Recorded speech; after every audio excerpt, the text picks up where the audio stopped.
তুমি যে পতাকা টানাইতেছো এটা ইহুদি খ্রিস্টানদের পতাকা, এটা কুফরের পতাকা।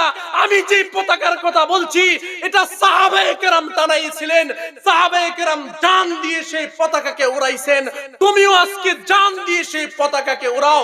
তোমার ঘরের উপর লা ইলাহা ইল্লাল্লাহর পতাকা শোভা পাবে, তোমার ছাদের উপর লা ইলাহা ইল্লাল্লাহর পতাকা পতপত করে উড়বে। তুমি কেন ইহুদি খ্রিস্টানদের পতাকা উড়াও? এটা তো লাঞ্ছনার পতাকা, অপমানের পতাকা। মুসলমান তো লা ইলাহা ইল্লাল্লাহর পতাকা উড়াবে। মহতারাম দোস্ত, আমার যুবকরা আজকে কোথায়? কে বুঝাবে এই যুবকদেরকে? আমাদের ইতিহাস আছে, আমাদের ঐতিহ্য আছে, আমাদের তাহজিব আর তামাদ্দুন আছে। ইংরেজদের নোংরা কালচারকে লাথি মেরে সমাজ থেকে বের করে দাও। কি গ্রুপের রাস্তায় সাক্ষাৎ, কোথায় তোমরা পলায়ন করছো কেন? বলে তোমরা কোথায় যাচ্ছ? তোমাদের সহযোগিতা করার জন্য যাচ্ছি। তো সাবধান, আর এক কদম সামনে বাড়বা না। ইসলামের সেনাপ্রধান, ইসলামী জামাতের সেনাপ্রধান এমন একজন ব্যক্তি হয়েছে, তার নাম খালিদ বিন ওয়ালিদ।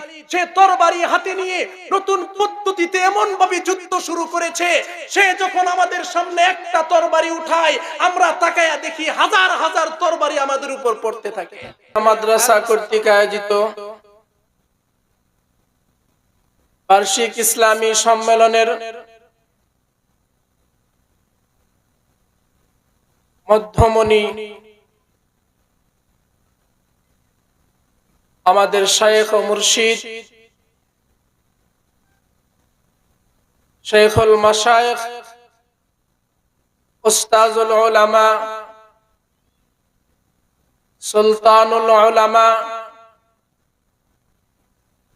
হযরতুল আল্লাম, শাইখুল হাদিস আল্লামা আব্দুল হাই রহমানী সাহেব দামাত বারাকাতুহুম ওয়া ফুয়ুজুহুম, মুআজ্জাজ হযরত উলামায়ে কেরাম, উপস্থিত বারাদারানে ইসলাম,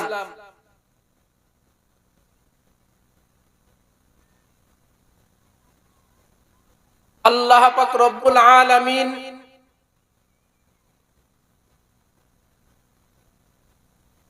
এই দুনিয়াতে আমাকে আপনাকে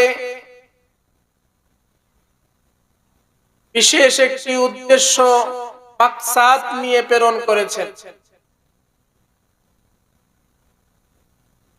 কোন মাখলুককে আল্লাহ অযথা সৃষ্টি করেননি।